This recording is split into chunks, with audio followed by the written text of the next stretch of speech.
Okay, and the core is basically your point of view. It doesn't have anything to do, it has to do with the light, so I'm going to say that core is going to come from, it starts in the center, okay, and just a thin line, and it doesn't go beyond a certain point. So we said our light source is going to go in this direction, so right along here, I'll start right here. Here's a core. Okay, now what I'm going to do is I'm going to make that core go towards the back half. So I'm going to say, as I go towards the edge, it's going to bend. So in other words, if I do the edge, it's going to come along here. And I'll go ahead and drop a line a little bit along here, maybe a third one. And my core basically covers this area right here. Okay. Okay. And then that core also takes the back half of my stem. What number is that marker? Oh, this is a 5, so it's going to be real light.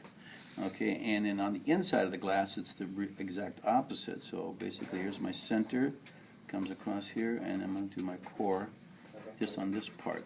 Okay, and I might be able to see a little bit along here. Just do something like that. Okay, and then on the ground, right here, I can see this little section right there. And I'll see a little bit of reflection on this side. Okay, so this is that little section that you're going to see right there. Okay, so it comes something like this.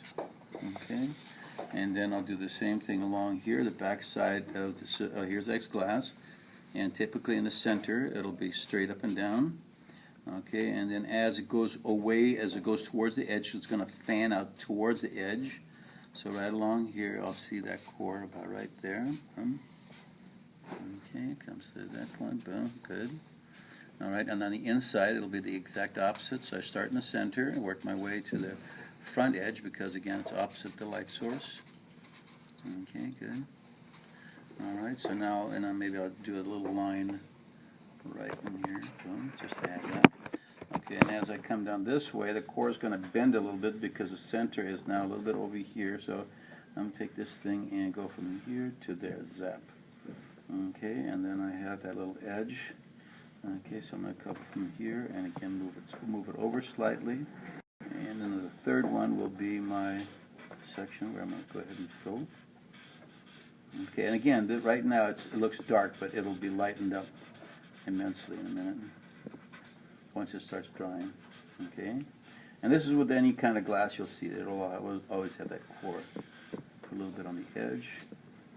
A little bit on the edge along here. Okay, and down here, boom. All right, and the other side, you might see a line, if anything. You might see a line, boom. Okay, that's about it. Do the same thing right here. In the center, it's just a straight line. Okay, and as it goes over towards the edge, it wants to move and it'll follow the same suit as everything else. Okay, it comes over here, boom. And then along the other side, I'll start my line, move over 1, 2. So over here I can see it. When I go through the glass, I can't really see because I'll have too many reflections. Okay, so right there is my core. Okay, and that's the critical part. Okay, and over here I might see a little bit of reflection right along here. So I might see something like this. That's just as it curves around the corner. Okay, so that's good. All right, and that's about it for that. So the next thing I'm going to do is go ahead and I'm going to put some chalk on the surface and then clean some of the stuff up, and we're almost done. Okay, so chalk. Anybody got that piece of paper? Scrap paper?